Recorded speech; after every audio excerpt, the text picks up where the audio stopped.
Hai, teman-teman sering dengar kan tentang pepatah yang bilang sambil menyelam minum air? Kamu tahu nggak kalau di dunia medis itu artinya kamu tenggelam?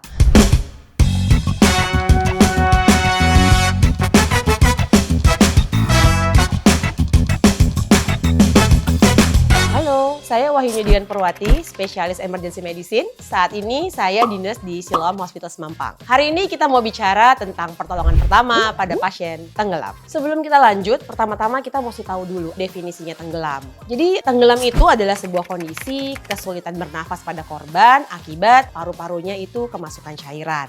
Nah, secara umum orang itu mampu menahan nafas sampai 30 detik. Pada kondisi orang-orang yang terlatih bisa nahan nafas sampai 2 menit.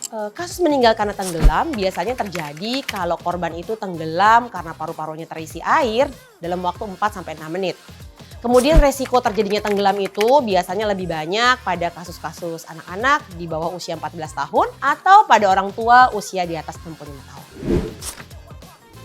Tahapan yang pertama adalah paru-paru mulai terendam air, airnya masuk dan kita akan mengalami kesulitan bernafas. Tahap yang kedua, tubuh akan otomatis menghilangkan refleks bernafas. Bila ini terjadi lebih dari 2 menit, maka kita akan mengalami penurunan kesadaran. Fase berikutnya adalah fase hipoksia. Jadi tubuh itu akan mengalami kekurangan oksigen, di mana bisa muncul tanda seperti kebiruan atau mengalami kejang. Yang pertama kali mesti dilakukan adalah kita mesti memastikan bahwa kondisinya aman buat diri kita sendiri maupun buat orang lain yang akan membantu kita untuk menyelamatkan korban. Jangan sampai korbannya jadi ada 2. Selanjutnya kita pindahkan korban dari atas air, letakkan di tempat yang kering dalam posisi terlentang. Kemudian kita lakukan cek respon pasien. Kalau pasiennya ternyata tidak berespon, tidak bernafas, segera lakukan resusitasi jantung paru atau CPR. Sebelum melakukan pertolongan kepada korban tenggelam, pastikan Anda sudah menghubungi pihak yang bisa membantu Anda, tenaga medis tentunya. Ceritakan tentang kondisi pasien secara cepat sehingga mereka bisa datang memberikan bantuan dengan membawa peralatan yang dibutuhkan seperti defibrilator dan oksigen. Saat teman-teman mau membantu mengangkat korban tenggelam, perhatikan harus hati-hati jangan sampai upaya atau tindakan yang kita lakukan menambah cedera pada pasien tenggelam. Karena seringkali korban atau pasien tenggelam itu mengalami cedera kepala dan cedera leher. Jadi pastikan saat kita mau menolong korban tenggelam, kondisi kepala dan leher pasien dalam kondisi yang aman. Karena pada korban tenggelam mengalami fase hipoksia, maka hal utama yang harus dilakukan adalah menjaga jalan nafas agar tetap terbuka dan segera memberikan bantuan nafas. Membuka jalan nafas kita lakukan dengan cara mendongakkan kepala atau biasa kita sebut dengan head tilt chin lift.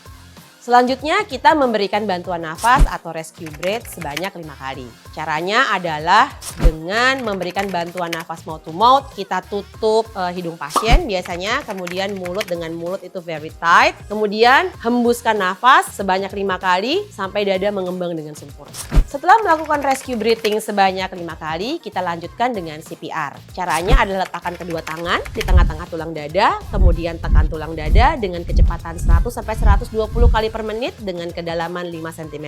Kita lakukan kompresi dada sebanyak 30 kali banding 2, artinya adalah kompresi dada sebanyak 30 kali, dilanjutkan dengan 2 kali bantuan nafas. Kita lakukan terus-menerus sampai pasien ada tanda-tanda membaik atau siuman, atau tenaga medis bantuan yang lebih advance datang. Kalau kalian bingung kecepatan kompresi dada 100-120 kali per menit itu seperti apa, cukup ikutin iramanya lagu Bee Gees Staying Alive. Kalau kemudian korbannya sudah menunjukkan tanda-tanda siuman, kita nggak cukup puas dan selesai sampai di situ. Masih ada hal-hal yang harus kita lakukan.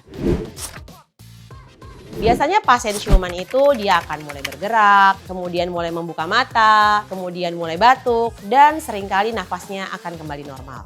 Seringkali korban tenggelam itu akan mengeluarkan cairan dari paru-paru dan perutnya. Nah, pada kondisi ini teman-teman bisa segera miringkan pasiennya untuk menanggulangi supaya cairannya nggak kembali masuk. Posisi miring ini menuju kepada posisi recovery position. Pada beberapa kasus korban tenggelam, seringkali mereka sudah berhasil diselamatkan, tapi kemudian terjadi perburukan dan meninggal bukan karena tenggelamnya, tapi adalah akibat efek dari hipotermianya. Jadi teman-teman boleh cegah kondisi hipotermia ini dengan mengganti pakaian yang basah atau menyelimuti korban dengan selimut yang kering.